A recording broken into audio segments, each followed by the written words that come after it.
इस कार्यक्रम के पुण्यार्जक हैं श्री रमेश सरावगी, श्रीमती किरण सरावगी, श्रीमती जयश्री सरावगी, श्री अनिल सरावगी, श्री ऋषभ कुमार सरावगी, श्रीमती ऋषा सरावगी, श्री मयंक सरावगी, श्रीमती शैली सरावगी, श्री उमंग सरावगी, कुमारी पल्लवी सरावगी एवं शुभम सरावगी।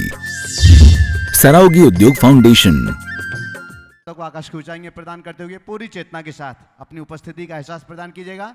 चैतन्य चमत्कारी श्री चंद्रप्रभ भगवान की, परम शांति विधायक श्री शांतिनाथ भगवान की, चिंतामणि श्री पार्श्वनाथ भगवान की, वर्तमान शासन नायक श्री महावीर भगवान की, 24 तीर्थंकर भगवंतों की, संत शिरोमणि 108 आचार्य गुरुवर श्री विद्यासागर जी महामुनिराज की, आचार्य श्री समय सागर जी महाराज की, गुणायतन प्रणेता शंका समाधान प्रवर्तक भावना योग जनक तरुणाई के प्रखर वक्ता पूज्य मुनिवर श्री प्रमाण सागर जी महाराज की, पूज्य मुनिवर श्री संधान सागर जी महाराज की, समस्त मुनि संघ की। आइएगा बंधु, टीवी चैनल का सबसे लोकप्रिय कार्यक्रम शंका समाधान का यह दिव्य सत्र आप सभी लोग मध्य प्रदेश की राजधानी भोपाल स्थित आचार्य श्री विद्यासागर प्रबंध विज्ञान संस्थान तथा श्री विद्या प्रमाण गुरुकुलम के दिव्य परिसर से देख और सुन रहे हैं। जो लोग यहाँ पर उपस्थित हैं आप सभी का, और देश और दुनिया में अपने घरों पर टीवी के माध्यम से इस लोकप्रिय कार्यक्रम को देखने वाले जो इस समय Paras channel, Jinvani channel, Adinath channel, YouTube channel, प्रामाणिक और अन्य डिजिटल माध्यमों से शंका समाधान के इस कार्यक्रम को देखने वाले सभी सुधी श्रावकों का हम हार्दिक हार्दिक स्वागत एवं अभिनंदन करते हैं। आइएगा बंधु, शंका समाधान के इस दिव्य सत्र को हम प्रारंभ करें उसके पूर्व महाराज श्री का मंगल आशीष ग्रहण करते हैं। अपने दोनों हाथों को जोड़िएगा, आपके लिए भी मंगल आशीष मिले और आपके माध्यम से देश और दुनिया में अपने घरों पर बैठ करके इस कार्यक्रम को देख रहे सभी भक्तों के लिए भी मंगल आशीष की छांव प्राप्त हो। हे महाराज श्री, नमोस्तु नमोस्तु नमोस्तु, इच्छामि इच्छामि इच्छामि। आइएगा बंधु, जैसे कि हम सभी के लिए मालूम है, पूज्य महाराज श्री जिस दिव्य प्रांगण में विराजित हैं वह श्री विद्या प्रमाण गुरुकुलम का परिसर, जहां पर मेधावी छात्रों चयनित होकर के लगभग 180 छात्र इस प्रथम वर्ष में वे शिक्षा और संस्कारों से ऊर्जावान हो रहे हैं, अपने आप को सराबोर कर रहे हैं। और श्री विद्या प्रमाण गुरुकुलम में पढ़ने वाले उन सभी छात्रों की संपूर्ण शिक्षा, उनकी व्यवस्थाएं निःशुल्क हैं और इसका जिम्मा, इसकी जवाबदेही गुणायतन परिवार के कंधों पर हैं, जो सबल कंधे हैं, जो मजबूत कंधे हैं, और वे उन बच्चों की संपूर्ण शिक्षा और संस्कारों की व्यवस्थाओं को अंजाम दे रहे हैं। हमने प्रातःकाल भी आपसे कहा था, गुणायतन परिवार के इन इरादों को आप और मजबूत कीजिएगा ताकि उनके इरादे आसमान को छू सकें और आने वाले समय में ऐसे 180 नहीं बल्कि हजारों और लाखों की संख्या में इन बच्चों के लिए उड़ान मिल सके, बच्चों के लिए पर मिल सके और बच्चे एक आइकॉन बनकर के समाज और राष्ट्र की दिशा को परिवर्तित कर सकें। इसके लिए गुणायतन परिवार से जुड़ने के लिए ऑनलाइन जो लोग अपने घरों पर बैठ करके इस कार्यक्रम को देख रहे हैं, आप सब भी गुणायतन गुरुकुलम से जुड़ सकते हैं। और साथ ही साथ में गुरुकुलम से जुड़ने के लिए आपके टीवी स्क्रीन पर जो नंबर चल रहे हैं उन नंबरों पर आप संपर्क कर सकते हैं। प्रोमो में जो नंबर चल रहे हैं उन पर आप संपर्क कर सकते हैं और गुणायतन कार्यालय में भी आप संपर्क करके अपनी सूचना दे सकते हैं। बंधुओं, आज जो लोग गुरुकुलम से जुड़े हुए हैं, हमारे पास आज बहुत सी स्लिप हैं। प्रातःकाल भी कुछ दानवीरों की घोषणाएं हमने आपके बीच में की थी, लेकिन आपको भी मैं बतला देता हूं, अगर आप अभी नहीं जुड़े हैं तो गुरुकुल गौरव के रूप में आप 11 लाख रुपए की राशि से जुड़ सकते हैं। गुरुकुल नायक के रूप में आप 5 लाख रुपए की राशि से जुड़ सकते हैं। विद्या विभूति के रूप में आप 2,51,000 रुपए की राशि से जुड़ सकते हैं।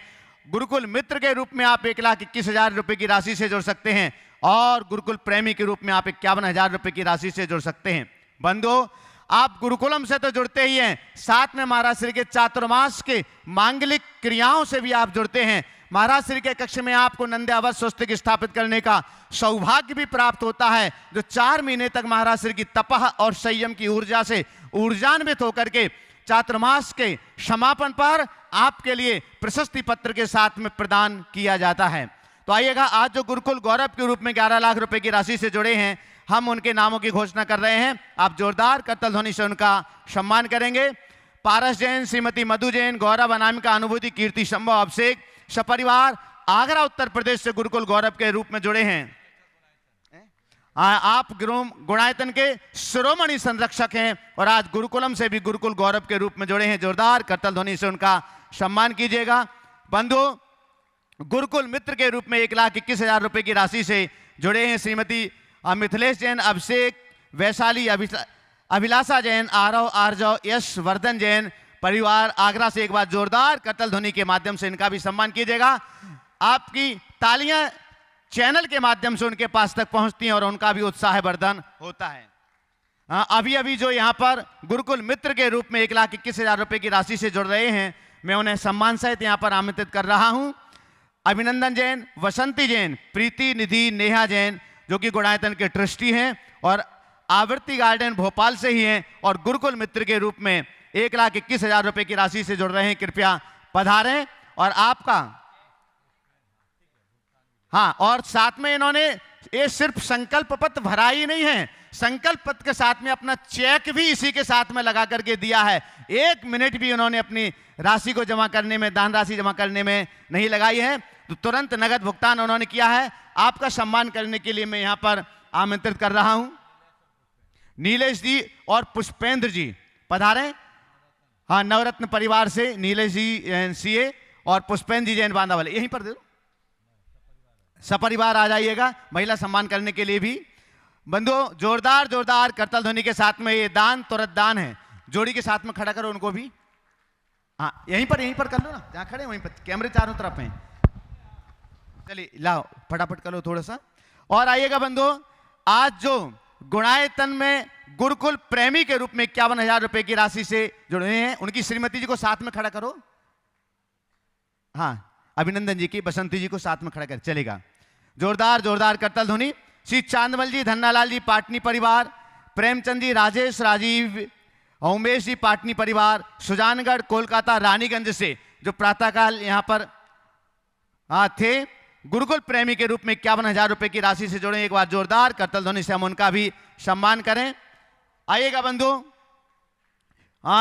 गुणायतन प्रेमी के ही रूप में जुड़ रहे हैं श्री शांतिनाथ जी पाटिल, ऑनलाइन जुड़ रहे हैं। शांतिनाथ जी पाटिल कल्प वृक्ष चैरिटेबल ट्रस्ट, जयसिंहपुर, कोल्हापुर, महाराष्ट्र से गुणायतन प्रेमी के रूप में 51,000 रुपए की राशि से जुड़ रहे हैं। टीवी स्क्रीन के माध्यम से भी इस समय देख रहे हैं। आपकी जोरदार करतल ध्वनि का सम्मान उनके पास तक पहुंचना चाहिए। और ऑनलाइन ही जुड़ रहे हैं गुणायतन मित्र के रूप में 1,21,000 रुपए की राशि से शिशिर गुनचंद सरैया, गुनचंद्र एस सरैया, नीलमा जी सरैया, अहमदाबाद गुजरात से। तो एक बार जोरदार करतल ध्वनि से इनका भी सम्मान कीजिएगा। आइएगा बंधु, अगर आप भी जुड़ना चाहते हैं तो आप ऑनलाइन भी जुड़ सकते हैं और यहां पर जो लोग उपस्थित हैं यहां पर भी संकल्प पत्र भर करके आप जुड़ सकते हैं। बंधु आज हमारे बीच यहां पर दैनिक भास्कर समूह से यहां पर श्री संजय जी जैन, राजेश जी चंचल आज यहां पर उपस्थित हैं। आपकी जोरदार करतल ध्वनि के बीच हम उन्हें गुरु जी के पावन श्री चरणों तक आमंत्रित करते हैं कि वे पधारें, गुरु जी के समीप तक पहुंचें। और आपका सम्मान करने के लिए मैं यहां पर आमंत्रित कर रहा हूं संदीप जी गोधा, प्रदीप जी पाटनी, विनोद जी एमपीटी और अविनाश जी जो महाराष्ट्र की संपूर्ण खबरों को आप तक भेजते हैं इन्हीं समाचार पत्रों के माध्यम से। तो पधारेंगे सभी लोग। और हमारे बीच राजेश जी चंचल, संजय जी जैन जो दैनिक भास्कर समूह से हैं, उनका सम्मान करें आप भी जोरदार करतल ध्वनि से। बंधु महाराष्ट्र के जो प्रातःकालीन अभी दिव्य प्रवचन माला की श्रृंखला चल रही है, आपके अंदर जो भी नकारात्मक विचार आते हैं, नकारात्मक ऊर्जा है, उसको दूर करने के लिए भावना योग से नकारात्मकता का हल, वर्णमाला, हिंदी वर्णमाला के इन अक्षरों पर अभी महाराष्ट्र की प्रवचन श्रृंखला चल रही है। आ और ई अक्षर पर महाराष्ट्री लगभग 35 से 40 प्रवचन संपन्न कर चुके हैं और अभी ऊ अक्षर पर प्रवचन माला चल रही है और इसके भी 6 प्रवचन पूर्ण हो चुके हैं। अगर आप भी चाहते हैं अपने अंदर की नकारात्मक ऊर्जा को दूर करने के लिए, तो आने वाली 27 तारीख से भावना योग का एक दिव्य शिविर भी यहां पर लगने वाला है, जो ऑनलाइन होगा, लेकिन आप भी ऑफलाइन उस शिविर का सौभाग्य प्राप्त कर सकते हैं। महाराज श्री की अभी जो जिस पुस्तक का विमोचन माननीय शिवराज सिंह जी चौहान और प्रहलाद जी पटेल जी के हाथों से किया गया था, फील टू हील, भावना युक्त का विज्ञान, उस पुस्तक पर आधारित यह शिविर है। तो आप उस पुस्तक को भी प्राप्त करें ताकि आपको सुविधा हो, क्योंकि 1 से 13 अध्याय उस पुस्तक के लिए गए हैं भावना युक्त के शिविर के लिए। तो आप ऑनलाइन भी इस पुस्तक को प्राप्त कर सकते हैं प्रामाणिक ऐप के माध्यम से, मुनि प्रमाण सागर .net के माध्यम से, और आप चाहें तो यहाँ स्टॉल पर भी फील टू हील यह पुस्तक उपलब्ध है। तो आइएगा बंधु, हम आपके लिए एक और सूचना दे दें कि श्रावक संस्कार शिविर के लिए रजिस्ट्रेशन प्रारंभ है। जो रजिस्ट्रेशन आप प्रामाणिक ऐप और मुनि प्रमाण सागर .net के माध्यम से कर सकते हैं। बहुत से श्रावक बंधुओं ने अपने रजिस्ट्रेशन कर लिए हैं परव्रात पर्यूषण में लगने वाले इस दिव्य श्रावक संस्कार शिविर में। अगर आपने अभी तक नहीं किया है तो आप भी श्रावक संस्कार शिविर के इस रजिस्ट्रेशन को करिएगा, और अगर आप वृत्ति हैं तो आपके कालम में आप टिक अवश्य करिएगा ताकि आपकी समुचित व्यवस्थाएं हो सकें। आइएगा बंधु, इसी के साथ हम पूज्यवर मुनि श्री संधान सागर जी महाराज जी के पावन श्री चरणों में कोटिशाह नमोस्तु निवेदित करते हुए आगे के इस सत्र को बढ़ाने के लिए निवेदन करते हैं। हे महाराज श्री नमोस्तु नमोस्तु नमोस्तु। लाड़ में काले ने कभी साजिश रचाई होगी, भारत को गुलाम बनाने की कसम भी उसने खाई होगी, लेकिन उसे नहीं मालूम था कि इस धरा पर जब तक मुनि प्रमाण सागर जी जैसे संत होंगे तब तक गुरुकुल के माध्यम से एक नई मिसाल जलती रहेगी, जलती रहेगी, जलती रहेगी। ऐसे गुरुकुल प्रणेता के चरणों में अपन सब प्रणाम करते हुए चलते हैं। आज के इस पावन धरा पर शंका समाधान के सत्र को प्रारंभ करते हैं, और प्रथम प्रश्न के लिए मैं आमंत्रित करूं, उसके पहले ऑनलाइन भी प्रश्न आज बहुत सारे हैं। अपन चलते हैं अनिता जी।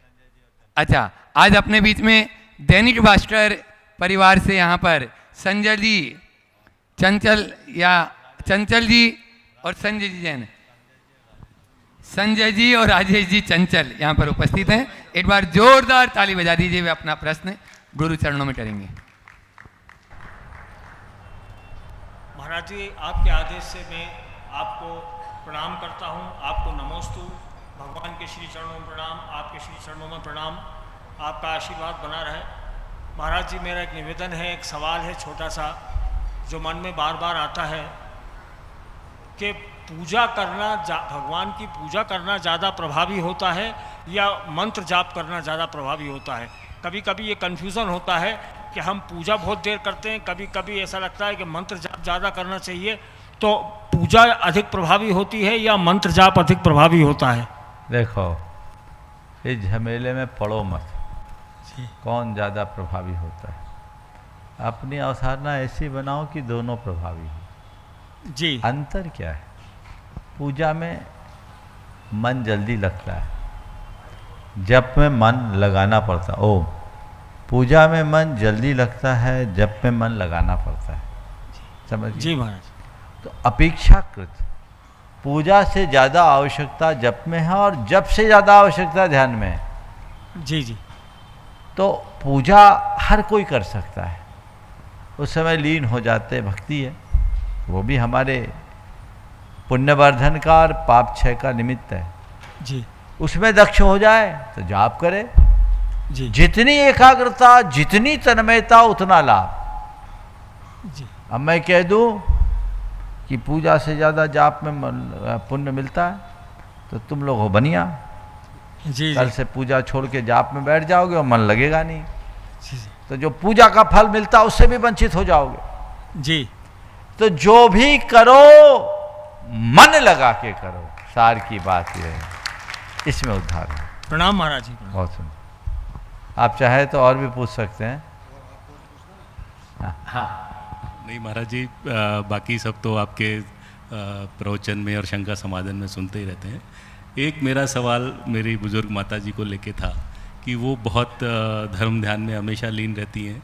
सुबह शांति धारा अभिषेक से लेके और उनका 3-4 घंटे मंदिर में गुजरता है और बहुत अच्छे से कर रही हैं वो।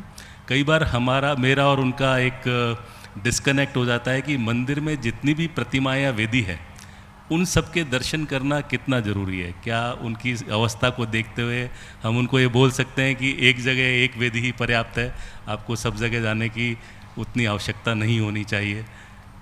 मैं आपसे पूछता हूँ, आपके मन में जिससे प्रेम हो उसकी जितनी छवि आपके सामने होगी, आप सबको देखना पसंद करोगे कि दो चार को छोड़ दोगे? बिल्कुल। हाँ, समझ में आ गया। समझ में आ गया। आपको प्रतिमाएं दिख रहे हैं, उनको भगवान दिख रहे हैं, भगवान से प्रेम है, करने दीजिए, क्या फ़र्क है? वो ज़्यादा खुश रहेगी, ज़्यादा हेल्दी होगी, इसलिए इसमें सोचना चाहिए। नमस्ते नमस्ते। आगे पूज्य महाराज श्री श्री चरणों में अनिता जी जैन दिल्ली से नमोस्तु पूर्वक पूछ रही हैं, मृत्यु ने जीवन से पूछा क्योंकि हर कोई तुम्हें प्यार करता है।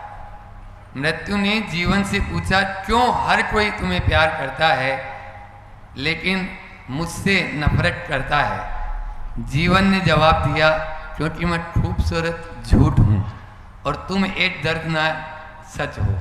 इस मृत्यु के डर से हम कैसे बचें?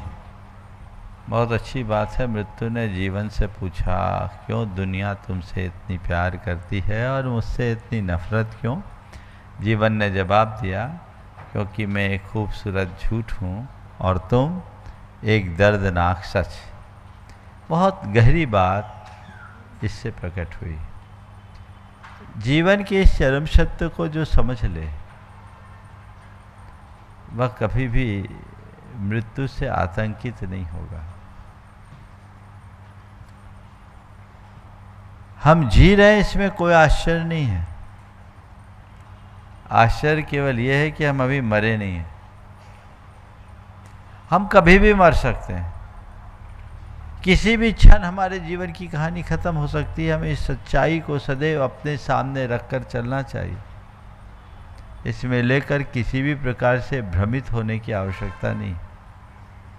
लोगों की जिजीविषा इतनी प्रगाढ़ होती है, जीवेशना इतनी तीव्र होती है कि लोग जीने के प्रति लगाव बढ़ा लेते हैं और मृत्यु जो जीवन का एक बहुत बड़ा सत्य है उसे मानते हुए भी उससे दूर भागते हैं। ये हमारे व्यामोहों की पराकाष्ठा है।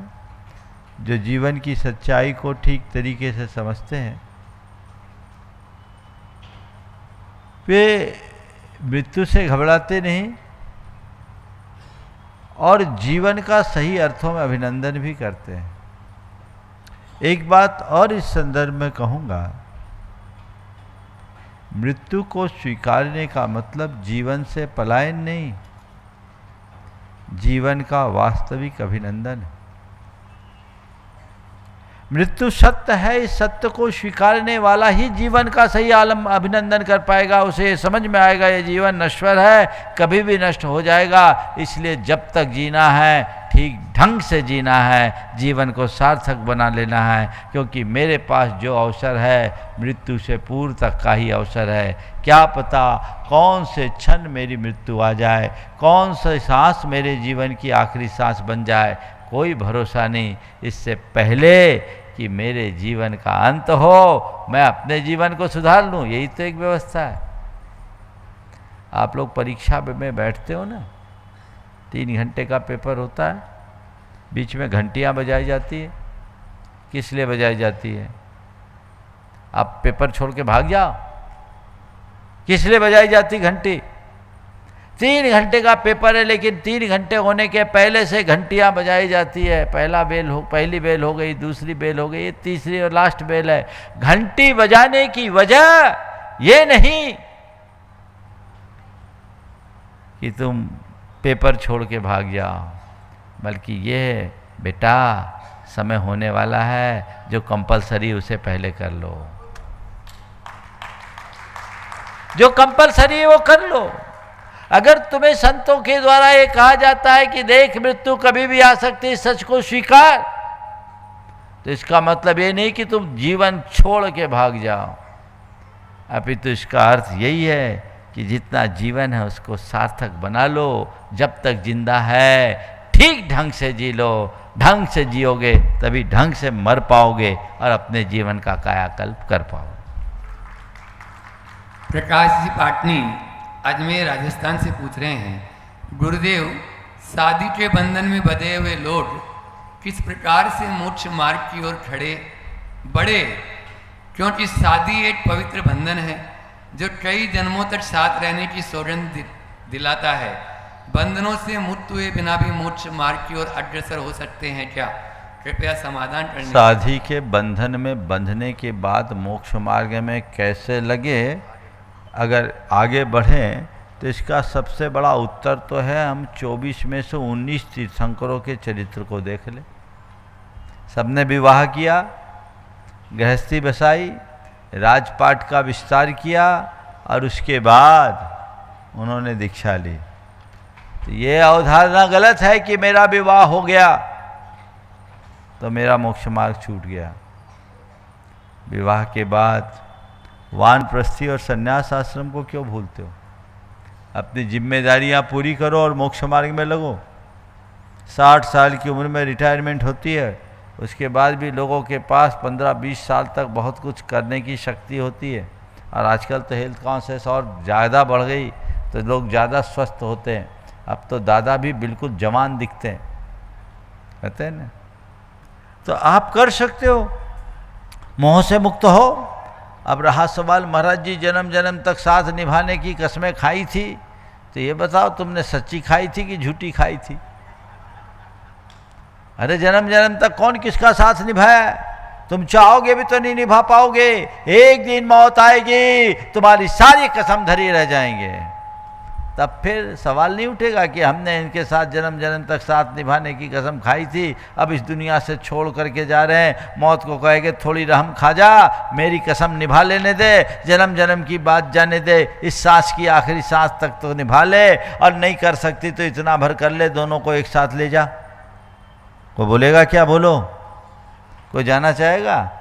पत्नी चले गई तो पति भी चला जाए, या पति जाए तो पत्नी भी साथ साथ जाए, दोनों की ठटरी एक साथ उड़ जाए, ऐसा कोई बोलेगा क्या? हाँ, कौन चाहेगा ऐसा? ये तो संयोग है। जब तक हम रहेंगे एक दूसरे का साथ निभाएंगे। विवाह अच्छे से निभनी चाहिए, और विवाह के बाद जब वैराग्य होता है तो मैं तो कहता हूँ, हमारी संस्कृति में कहा, अगर कोई व्यक्ति विवाह कर लिया उसके बाद बैरागी बनता है, तो पति के बैरागी बनने से, दीक्षित होने से पत्नी की मांग का सिंदूर आखिरी तक मिटता नहीं है, उसका सिंदूर अमर हो जाता है। इससे बड़ा वरदान और क्या हो? बोलो। तो अपनी पत्नी के सुहाग को अमर बनाना है तो तुम अमरता के रास्ते पर चल पड़ो। और पत्नियों से कहता हूँ, अगर कोई निकल रहा है तो जाने दो, ढोल बाजा के साथ भेज दो, रोना गाना बंद करो।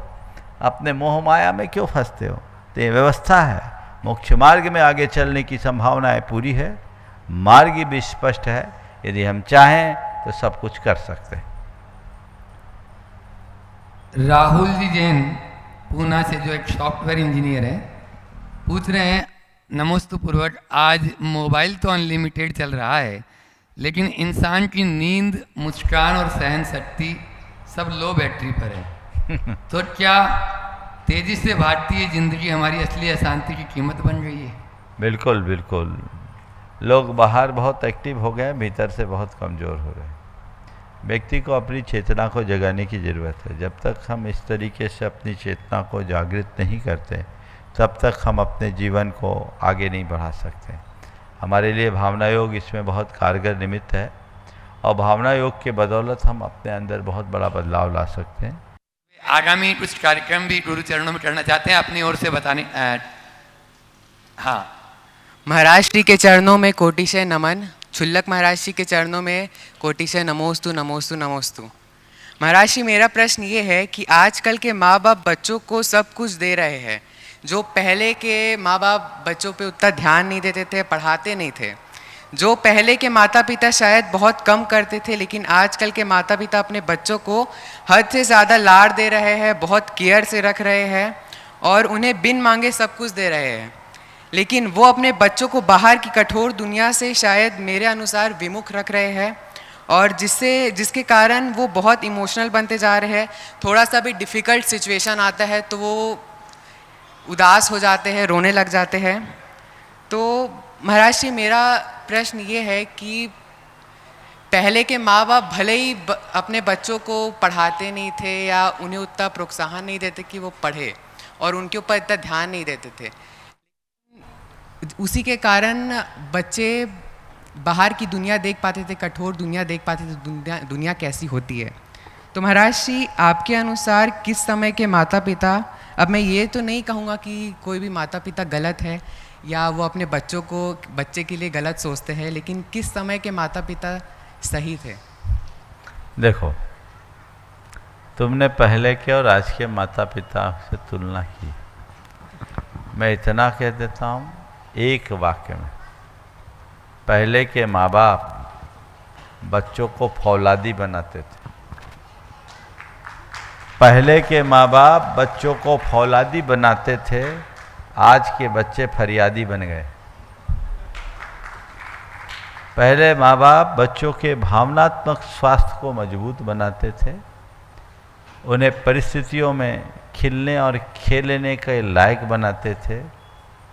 आज सब सीमित होता जा रहा है।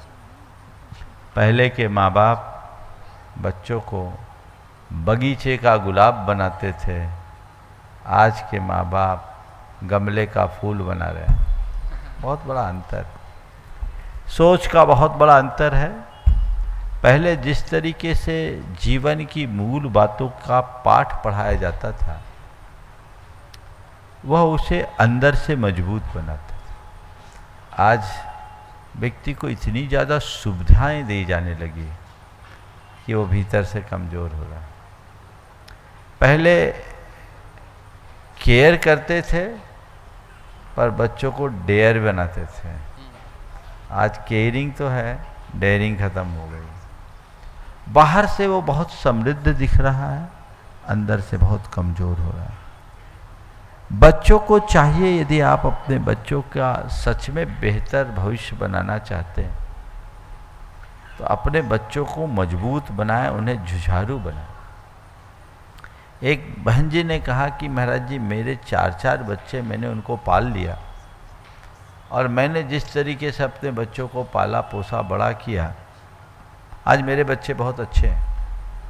पर मेरे बहू का एक बेटा हुआ है, वो दिन भर अपने बेटे में लगी रहती है और YouTube में कुछ देखते रहती है, कुछ देखते रहती है, रोज़ ये दवाई वो दवाई, ये दवाई वो दवाई।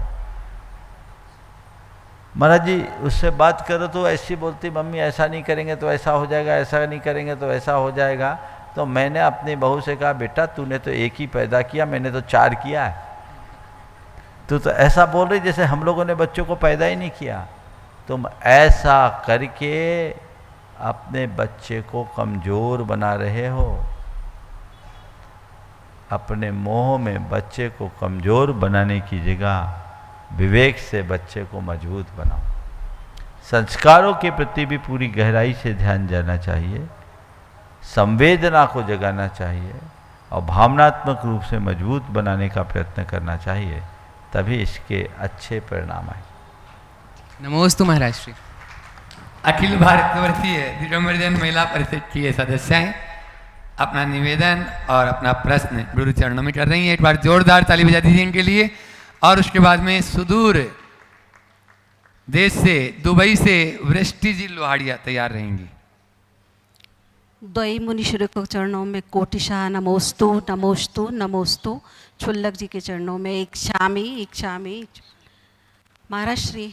अखिल भारत वर्षीय दिगंबर जैन महिला परिषद की ओर से हम सभी महिलाएं, हमारी जो 31 शाखाएं उनकी ओर से और बाकी सारे महिला संगठनों की ओर से हम आपके श्री चरणों में निवेदित कर रहे हैं कि वर्तमान परिप्रेक्ष्य में जो नवयुवतियाँ, बच्चियाँ हैं, महिलाएं हैं, वो परिवार, समाज और धर्म में अपना कैसे सामंजस्य स्थापित करें। आपके श्री चरणों में निवेदित कर रहे हैं कि एक महिला संगोष्ठी का हम आयोजन करने की सोच रहे हैं, विचार बना रहे हैं। कृपया मार्गदर्शन दीजिए महाराज। देखिए, महिला तो हमारी समाज की रीढ़ है। अगर हमारी नारी शक्ति पूरी तरह से जागृत हो गई और सक्रिय हो गई तो मैं मानता हूँ आधी समाज जागृत होगी। बहुत अच्छा भाव आपने यहाँ प्रस्तुत किया है। महिलाओं में जागरूकता होनी चाहिए। यद्यपि हमारी समाज में ये विशेषता है कि हमारी समाज की महिलाएं बहुत जागरूक है, सक्रिय भी है, आप लोगों की भागीदारी भी दिखती है। लेकिन आपने जो एक निवेदन किया है, ज़रूर उस पर विचार करना चाहिए। आज भी महिलाओं के अंदर कुछ ऐसी समस्याएं हैं जो समाज में यक्ष प्रश्न बन करके खड़ी है। हमें उस पर व्यापकता से विचार विमर्श करना चाहिए। आपने निवेदन किया है, भावना भाइये, एक कार्यक्रम ऐसा बना लीजिए जो केवल महिलाओं के लिए कार्यक्रम हो। किसी भी दिन सुविधानुसार मध्याह्न में समग्र समाज की महिलाओं को आमंत्रित करें, उनके बीच एक प्रबोधन हो।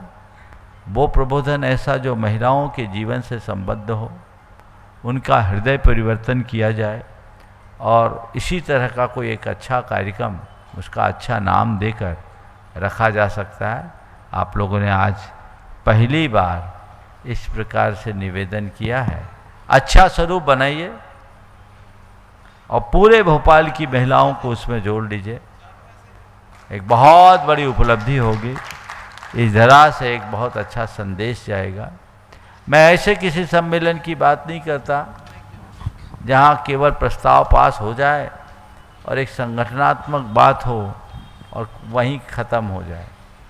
मैं ऐसे सम्मेलन की बात कर रहा हूँ जहाँ हृदय परिवर्तन हो, चेतना प्रबोधित हो और वे धर्म की मशाल लेकर आगे बढ़ने के लिए सन्नद्ध हो जाए। हमें वो प्रयास करना है, उसकी ज़रूरत है। हृदय परिवर्तन की आवश्यकता है, उस एक नई उत्प्रेरणा जागृत करने की आवश्यकता है। अगर ऐसा होता है तो बहुत अच्छा है। आप महिला परिषद की तरफ से निवेदन करने आए, इसे सब समग्र महिलाओं को जोड़ लें।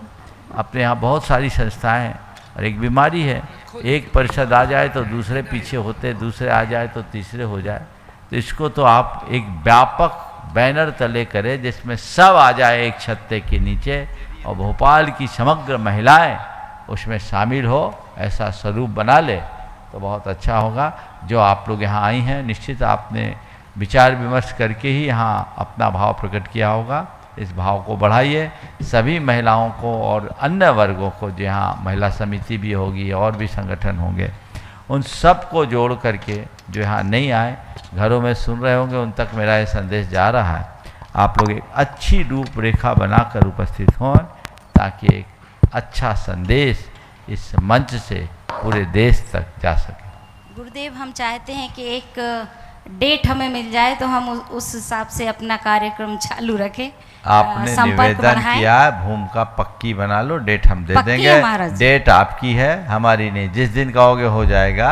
आप लोग पूरी भूमिका बना ले, कल एक आध दिन में घोषित कर देंगे। अभी जल्दबाजी मत करो। वृष्टि जी लोहाड़िया, आप लोग अंदर अंदर काम करो, सब संगठनों को ले आओ। अभी महिला समिति नहीं आई है, अभी महिला परिषद आई है, उसको भी ले आओ, अन्यों को भी ले। हाँ, आशीर्वाद ले आओ। बहुत सारे संगठन है महिलाओं के, और जितने भी, जैसे परिषद को आप लाए, महिला समिति है, जीतो है, और पता नहीं मुझे कौन कौन सी है, सबके प्रतिनिधियों से एक बार बात करें और एक बृहत आयोजन हो, ऐसा जो भोपाल में एक नया इतिहास बने। बहुत बढ़िया, आशीर्वाद। वृष्टि जी लोहाड़िया दुबई से अपने बीच में वे अपना प्रश्न रखें, और उसके बाद में मैं बुला रहा हूँ श्री विद्या प्रमाण गुरुकुलम के कर्मठ कार्यकर्ता भी हैं, नवरत्न परिवार भी है, चुनायतन के शिरोमणि संरक्षक भी हैं, नीलेश जी जैन अपने पूरे परिवार के साथ में यहाँ पर उपस्थित है। उनकी धर्मपत्नी उतनी मातेश्वरी और पूरा परिवार एक प्रश्न करेगा। महाराज श्री के चरणों में नमोस्तु नमोस्तु नमोस्तु। सकल दिगंबर जैन समाज दुबई की ओर से मैं आपके चरणों में नमोस्तु करती हूँ महाराज श्री। मेरा प्रश्न ये है महाराज श्री कि अक्सर देखने में आता है कि जो लोग दिल के नेक होते हैं, अच्छी नीयत रखते हैं, उनके साथ ही कई बार बुरा होता है या फिर समय उनके लिए प्रतिकूल नहीं रहता है। तो ऐसे में लगता है कि उनके कर्मों का उदय है, या फिर लोग कहते हैं कि भगवान परीक्षा ले रहे हैं। ये बताओ, अग्नि परीक्षा सीता सती की हुई कि किसी वेश्या की? सीता सती की। परीक्षा सतियों की होती है, वेश्याओं की नहीं। उपसर्ग साधुओं पर आता है, डाकुओं पर नहीं। कसौटी पर सोने को कसा जाता है, पीतल को नहीं। परेशानी धर्मी में आती है, पापी पे नहीं। घबराओ क्यों, आने दो। परेशानी आती है तो आने दो। धर्मी परेशानी से घबराता नहीं, बड़ी सी बड़ी परेशानी को भी समता से झेलता है। और हमारा सबसे बड़ा धर्म ही यही है, होकर सुख में मग्न न फूलूं, दुख में कभी न घबराऊं, इष्ट वियोग अनिष्ट योग में सहनशीलता दिखलाऊं। तो वो सहनशीलता अपने भीतर दिखलानी चाहिए। नमोस्तु महाराज श्री।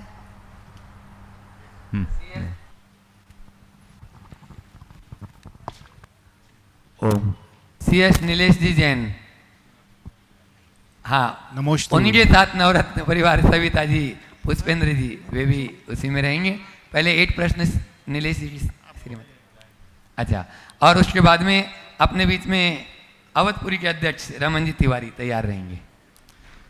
गुरुदेव नमोस्तु नमोस्तु नमोस्तु। छुल्लक जी के चरणों में इच्छा में। गुरुदेव, एक आचार्य श्री का हाइकू है, व्यापक कौन, गुरु या गुरुवाणी, किससे पूछूं? बहुत अच्छा सवाल है। गुरुदेव ने अपने भाव को अभिव्यक्त किया, गुरु या गुरुवाणी, कौन व्यापक है, किसे पूछूं? देखिए, सच्चे अर्थों में देखा जाए तो गुरु की एक सीमा है, गुरुवाणी अनंत। आज भौतिक रूप से गुरुदेव हमारे बीच नहीं, पर उनकी वाणी है ना, वही हमें गुरुत्व का मार्गदर्शन दे रही है, हमारे जीवन को आगे बढ़ा रहे। इसलिए मैं कहता हूँ, पूछने की जरूरत नहीं है, समझने की आवश्यकता है। नमोस्तु गुरुदेव, नमोस्तु। एक बार जोरदार ताली। हाँ, माँ कर रही। दोनों महाराज जियों को मेरा नमोस्तु नमोस्तु नमोस्तु, अनंतों बार नमस्तु महाराज जी। छुल्लक महाराज जियों को इच्छामी इच्छामी इच्छामी। महाराज जी, हम संसारी जीव थोड़े से सुख ना मिले तो घबरा जाते हैं, लेकिन आप तो 22% कैसे सहन करते हैं। मैं छेड़ाला की 4 लाइनें बोलना चाहती हूँ। जिनके न होने न दंत धोवन, ले से अंबर आवरण, भूमा ही पिछली रयन में, कछु सैन एक आसन करन, एक बार दिन में ले आहार, खड़े अलप निज पान में, केस लॉन्च करत ना डरत परिसह, सो लगे निज ध्यान में। नमोस्तु महाराज। देखो, एक बार एक सज्जन ने इसी भोपाल में हमसे सवाल किया कि महाराज जी, आप लोग इतना कष्ट कैसे सह लेते हैं, भूख प्यास को कैसे बर्दाश्त कर लेते? हमने कहा ये अभ्यास है, साधना इसी को बोलते हैं। साधना के बल पर हम अपनी शारीरिक और मानसिक रिक्वायरमेंट को रिड्यूस कर सकते हैं। महाराज, हमसे तो नहीं होता। हमने कहा देखो, तुमसे भी होता है और कई बार तुम्हें ऐसा करना पड़ता है। बोले कहाँ महाराज, हमारी तो बस की नहीं। हमने कहा मान लो तुम दुकान में बैठे हो, सुबह से बिना खाए पिए गए, दुकान में भीड़ भी रही, अब तुम्हें ज़ोर से भूख लग रही है, कोई रिलीवर नहीं आया, तुम क्या कर रहे हो, क्या करोगे? किसी को बुलाने की कोशिश करोगे, ठीक है। नहीं आया तो हमने तय कर लिया कि अब शटर गिरा रहे हैं, अब घर जाएंगे, घर जाके खाएंगे, अब तो हमारे बस का नहीं है। और आप शटर गिराने को तैयारी ही हो कि तभी ग्राहक आ गए, और जो ग्राहक आए सो उनकी रेलमपेल चालू हो गई, लाइन लग गई, और 3 घंटे आप अपने ग्राहक को डील कर लिए। करोगे कि नहीं? बोले महाराज करेंगे। भूख कहाँ गई? बोले महाराज, जब कमाई दिखती है तो भूख कहाँ दिखती है? जब कमाई दिखती है तो भूख कहाँ दिखती? तो हमने कहा हम लोगों को भी जब अब आत्मा की कमाई दिखती है तो भूख प्यास कहाँ दिखती है? मनुष्य अपना लक्ष्य बदल ले तो कष्ट में भी मस्त रह सकता है। हमें हमेशा अपने लक्ष्य के प्रति ध्यान देना चाहिए। नमोस्तु नमोस्तु। अपने बीच में यहाँ पर ये जो पूरा क्षेत्र वेल क्षेत्र में अवधपुरी क्षेत्र, उसमें कई कॉलोनियाँ लगभग 60-70 से भी ऊपर, रमन जी तिवारी उसके अध्यक्ष हैं। एक बार जोरदार ताली बजा दीजिए। गुरु चरणों के अनन्य भक्त प्रातः काल से ही गुरु चरणों में आ जाते हैं और अपनी विनयांजलि प्रस्तुत करते रहते हैं। अभी वे अपना प्रश्न गुरु चरणों में करें और उसके बाद में अपने बीच में रचना जी पारक, पूरी टीम श्री विद्या प्रमाण गुरुकुलम की यहाँ मंच पर आ जाएंगी। महर्षि नमस्तु। महर्षि मेरे मन में 2 प्रश्न हैं और मैं क्रम से पूछूंगा क्योंकि बहुत आवश्यक मुझे लगता है। तो बोलो एक आज पूछ लो, एक कल पूछ लो तो ज़्यादा अच्छा रहेगा। ठीक है महाराज जी, जैसे आपकी आज्ञा।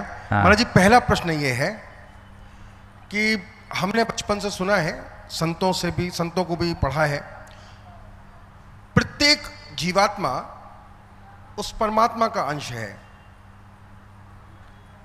तो ये कहाँ भूल हो गई कि हम समझ नहीं पा रहे, अपने आप को पहचान नहीं पा रहे, वो परमात्मा तत्व कहाँ है महाराज जी? ये पहला प्रश्न है मेरा। गुरुदेव के चरणों में एक वेदांत के बड़े विद्वान थे और वैद्य भी थे। 1983 में वो आए, एक महाराज जी की चिकित्सा के लिए आए थे ईश्वरी में, कोलकाता से। उन्होंने आते ही कहा कि मैं चिकित्सा तो बाद में करूंगा, अभी मुझे अपनी चिकित्सा करानी है, मुझे गुरुदेव से मिला। गुरु चरणों में गए और उन्होंने गुरुदेव से कहा, गुरुदेव एक बात मुझे समझ में नहीं आई, इतने साल हो गए, बहुत सारे ग्रंथों को पढ़ा और आप जैसे गुरुओं के मुख से भी सुना, पर एक सवाल मन में बार बार कुरेदता है कि हम सब जब ब्रह्मा के अंश हैं तो संसार में भेद क्यों? सब ब्रह्मा के अंश है तो सबको एक समान होना चाहिए।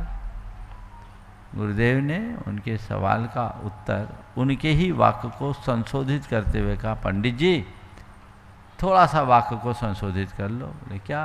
बोले हम सब में ब्रह्मा के अंश नहीं, हम सब में ब्रह्मा जैसे अंश हैं, अपने आप सुधर जाएगा।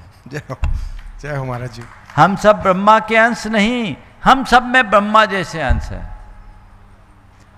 तुरंत चरणों में सिर रखा, बोले गुरुदेव आपने मेरी 40 साल की शंका को एक क्षण में दूर कर दिया।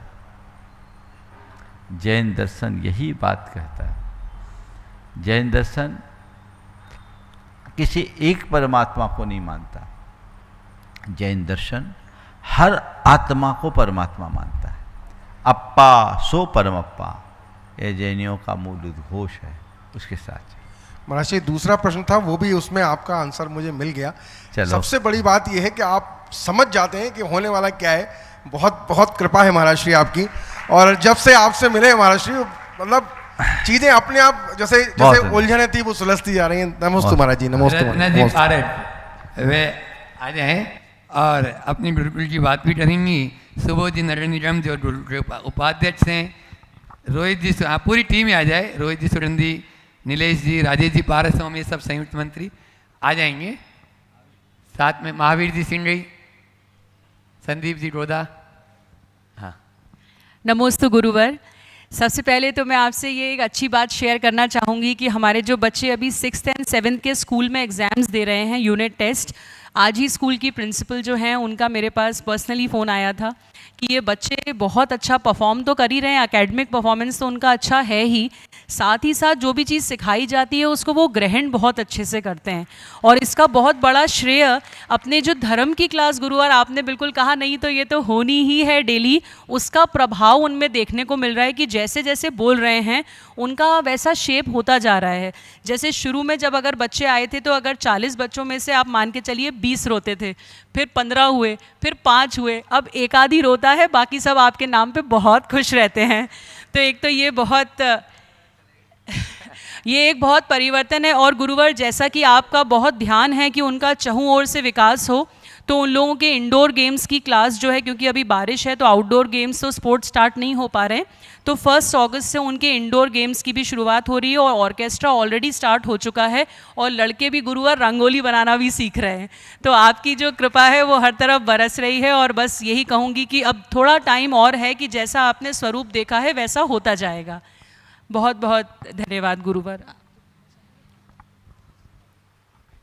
हाँ, महाराज जी कुछ बोले। और आज जो डोनाइतंडी ट्रस्टी तो थे, और जैसे अभी बताया भैया जी ने कि वो स्वयं अपनी राशि भी लेकर आ गए, ऐसे गुरुकुल मित्र से जुड़ने वाले अभिनंदन जी जैन आकृति गार्डन से अपने बीच में एक बार जोरदार ताली बजा दी। सब पत्नी यहाँ पर उपस्थित है, वे अपना प्रश्न गुरु चरणों में करें। उसके बाद में विनोद जी एमपीटी तैयार रहेंगे। माइक वहाँ तक पहुँचाएं थोड़ा।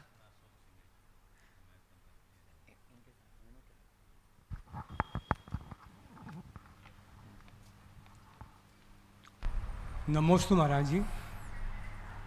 जब कभी भी हम 4-6 दिन के लिए भी शहर से बाहर जाते हैं तो कितनी तैयारी करते हैं, चेक लिस्ट बनाते हैं ताकि कोई सामान छूट ना जाए। इसी तरह हमारे जीवन का भी कोई ठिकाना नहीं है कि कब हमें लंबे रास्ते पर निकलना पड़े, लेकिन इस यात्रा के लिए हमारी कोई तैयारी नहीं होती। मेरा प्रश्न है कि जीवन की अंतिम यात्रा के लिए हमें ऐसे कौन से काम समय रहते कर लेना चाहिए जिनके ना करने का पछतावा, रिग्रेट हमें ना हो, हाय ये काम तो हम कर ही नहीं पाए। बहुत अच्छा सवाल।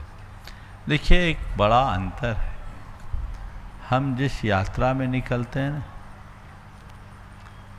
वह हम उद्देश्य पूर्वक तय करते हैं, वह हमारी इच्छा से प्रेरित होता है, और उद्देश्य पूर्वक तय किए जाने के कारण, इच्छा प्रेरित होने के कारण हम उसकी व्यापक तैयारी भी कर लेते हैं।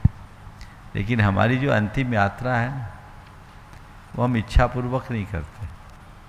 हम अंतिम यात्रा पे जाते नहीं, हमारी अंतिम यात्रा निकलती है। जिस दिन हम अपने मन में धार लेंगे कि मेरी अंतिम यात्रा होनी है और मुझे अपनी अंतिम यात्रा में खुद जाना है, आप तैयारी कर लेंगे। मिश्री लाल जी एडवोकेट का बहुत अच्छा गीत है, आगे आगे अपनी अर्थी के ये गाता चलूं, सिद्ध नाम सत्य है, अरहंत नाम सत्य है, डोरियों से मैं नहीं बंधा मेरा विश्वास था, एक कफन पर ही मेरा रह गया अधिकार था, तुम उसे उतारने जा रहे वो सत्य है, सिद्ध नाम सत्य है, अरहंत नाम सत्य है, पीछे पीछे दूर तक दिख रही जो भीड़ है, पंछी शाख से उड़ा खाली पड़ा नीर है, पीछे पीछे दूर तक दिख रही जो भीड़ है, पंछी शाख से उड़ा खाली पड़ी नीर है, सत्य देख हंस रहा कि जल रहा सत्य है, सिद्ध नाम सत्य है, अरहंत नाम सत्य है। सत्य को समझो, स्वीकारो, और ये मत सोचो कि मेरी अंतिम यात्रा निकले।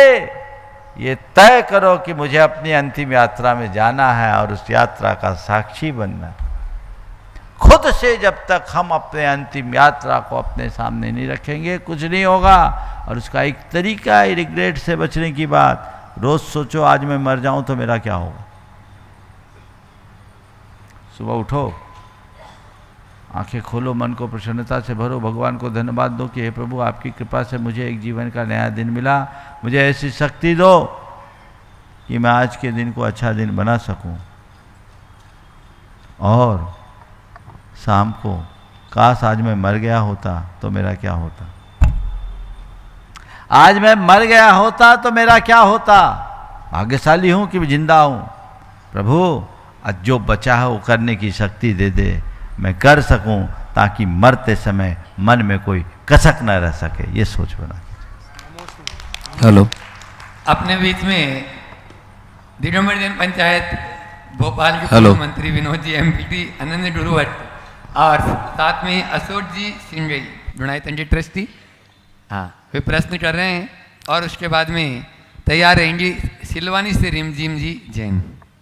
परम पूज्य गुरुवर के चरणों में आपके उपकार से उपकृत समस्त वर्धमान धाम समाज, समस्त एमपीटी परिवार की ओर से चरणों में नमोस्तु निवेदित करता हूं एवं मुनि संघ के चरणों में नमोस्तु एवं इच्छामि निवेदित करता हूं।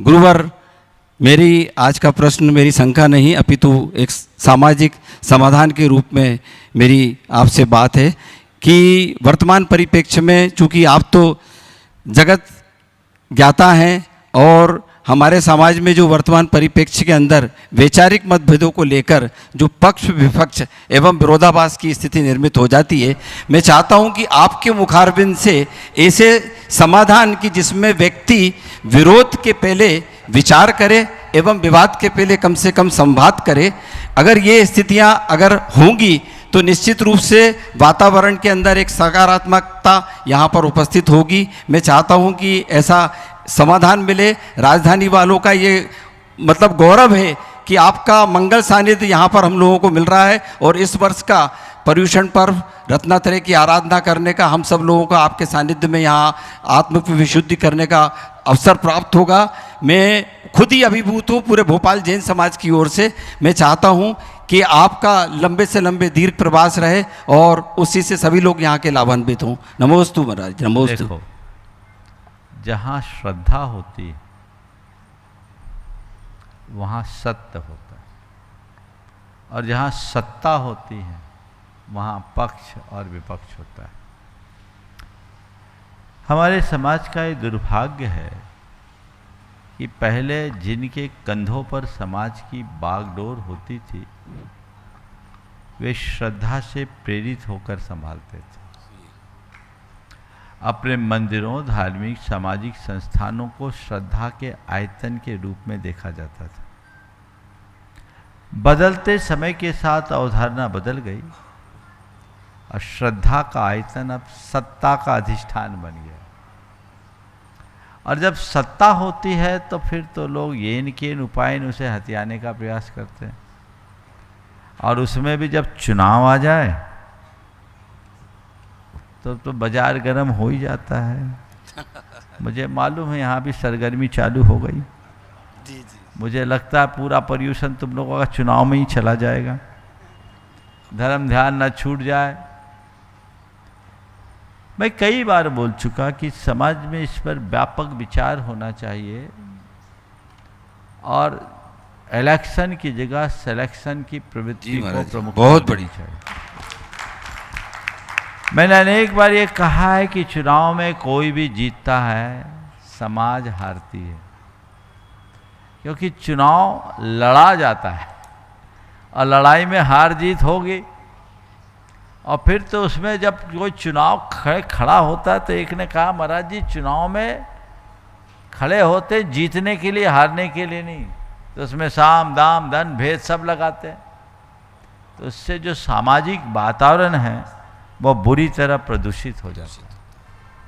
मैं फिर भी चूँकि लोकतांत्रिक प्रक्रिया के तहत ये जरूरी है, सबसे मैं एक ही बात कहूँगा कि हम किसके चुनाव में आ रहे हैं? प्रभु की सेवा करने के लिए, धर्म की सेवा करने के लिए, तो कोई भी चुन ले, अपनी शक्ति लगाओ, पर आरोप प्रत्यारोप से बचो, अनर्गल टिप्पणियों से बचो, पक्ष विपक्ष मत मानो, ये मानो हम सब तो भगवान के सेवक हैं, हमारा एक ही पक्ष है, एक ही पंथ है। ठीक है, हम अपने अधिकारों के लिए एक दूसरे के विरुद्ध भले अपनी बात रख रहे हैं, लेकिन ये वहीं तक सीमित हो जाए, आगे ना बढ़े तो बहुत अच्छा है। सबके मन में ऐसी सद्बुद्धि हो। और अभी आपने दशलक्षण की बात कही, ये बड़ा अच्छा सुयोग है आप लोगों का कि इस बार यहाँ पर श्रावक संस्कार शिविर भी बहुत भव्यता के साथ आयोजित होगा। जिनको निराकुलता पूर्वक 10 दिन रहना है, संकल्प विकल्प से मुक्त होकर रहना है, दशलक्षण का परिपूर्ण आनंद लेना है, गुरु चरणों में दशलक्षण बढ़ाना है, बिताना है, विशुद्धि से बिताना है, तो आप जल्दी से अपना पंजीयन करा ले, क्योंकि इस बार सीमित लोगों के लिए स्थान है। और मुझे जानकारी मिली बहुत तेज़ी से लोग अपने फॉर्म भर रहे हैं। आप लोग भी शीघ्रातिशीघ्र अपने फॉर्म भर लें, जिसकी जानकारी अभी भैया जी देंगे। अपनी प्रतिभागियाँ सुनिश्चित करें ताकि ये दशलक्षण आपके जीवन की एक अमूल्य उपलब्धि बन सके। समय हो गया, यहीं पर विराम। बोलिए परम पूज्य आचार्य गुरुवर श्री विद्यासागर में। कल रहोगे तुम? कल रहोगे? चलो पूछ लो। नमोस्तु महाराज श्री, नमोस्तु नमोस्तु। चुल्लक जी के चरणों में इच्छामि इच्छामि।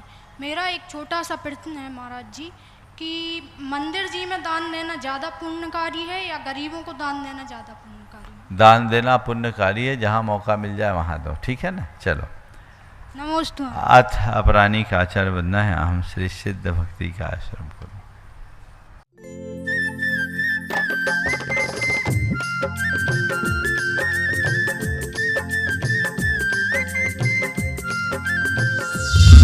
इस कार्यक्रम के पुण्यार्जक हैं श्री रमेश सरावगी, श्रीमती किरण सरावगी, श्रीमती जयश्री सरावगी, श्री अनिल सरावगी, श्री ऋषभ कुमार सरावगी, श्रीमती ऋषा सरावगी, श्री मयंक सरावगी, श्रीमती शैली सरावगी, श्री उमंग सरावगी, कुमारी पल्लवी सरावगी एवं शुभम सरावगी।